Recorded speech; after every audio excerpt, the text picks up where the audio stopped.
Here's a question I got in my comments. I'm scoring a film and using markers on specific spots in the movie. How can I keep the markers in the right spot when I change the tempo? So this is the issue. I have a video as an example here. It just has some numbers in different spots so I can explain this better. I have my tempo track and my markers in a way that marker 2, for example, is right where number 2 shortly appears in the video, and the same for 3, 4, and so on.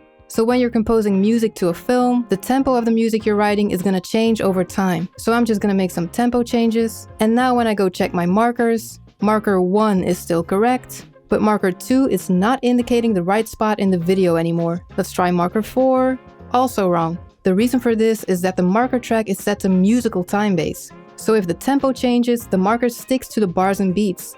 But in this case, we want the markers to stick to the video, which means they have to stick to linear time, minutes and seconds. So to easily change the marker track from musical time base to linear time base, right-click on the marker track, track control settings, and we're gonna add toggle time base to the visible controls. Click OK, then click this note so it turns into a clock, which is linear time base. And now when you add markers and change the tempo, they do still indicate the exact right spot in the video.